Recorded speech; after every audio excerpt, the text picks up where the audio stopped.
పద్ధతులు హద్దులు దాటుతున్న శోభితపై ఘాటుగానే రియాక్ట్ అవుతూ ముంబై ఎయిర్పోర్ట్లో క్యాప్చర్ అవుతూ వచ్చేసిన అమలా నాగార్జున రియాక్షన్స్ ఇప్పుడు సోషల్ మీడియాలో హాట్ టాపిక్ గా నిలుస్తూ ఉన్నాయి. అమల చేసిన ఒక్క పొరపాటుతో అక్కినేని కుటుంబం మొత్తం చెల్లాచెదరైపోయింది అనడంలో నో డౌట్. ఇకపోతే అక్కినేని అమల నాగార్జున పెళ్లి వస్త్రాలని అక్కినేని అఖిల్ పెళ్లిలో ధరించమని కానుకగా అందించడం జరిగింది.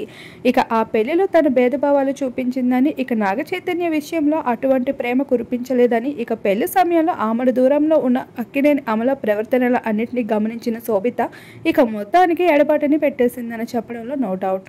అయితే ఇప్పటిదాకా అమల పద్ధతుల్ని పాటిస్తూ వచ్చేసిన అక్కినేని కుటుంబం వెంట ఇప్పుడు శోభిత మాత్రం ఆ తీరులో నడిచేదే లేదంటూ ఇప్పుడు హాట్ లుక్స్తో సోషల్ మీడియాలో అందరినీ ఆకట్టేసుకుంటూ ఉంటుంది. ఇక శోభిత వ్యవహారాలన్నింటినీ కూడా వెనకేసుకొస్తున్న నాగ చైతన్యాన్ని కూడా మనలేకపోతున్నారు అక్కినేని ఎంట. ఈ భాగంగానే ప్రస్తుతం ఈ విషయంలో కాస్త అక్కినేని ఎంట చెలరేగుతున్న మంటల్ని మీడియా కాస్త క్యాప్చర్ చేస్తూ వచ్చేసింది. ఇక ఎయిర్పోర్ట్లో కనిపించేసిన అక్కినేని అమల నాగార్జునని క్యాప్చర్ చేస్తూ వచ్చేసారు మీడియా సభ్యులు. ఆ ఫొటోస్ ఇప్పుడు సోషల్ మీడియాలో హాట్ టాపిక్గా నిలుస్తున్నాయి.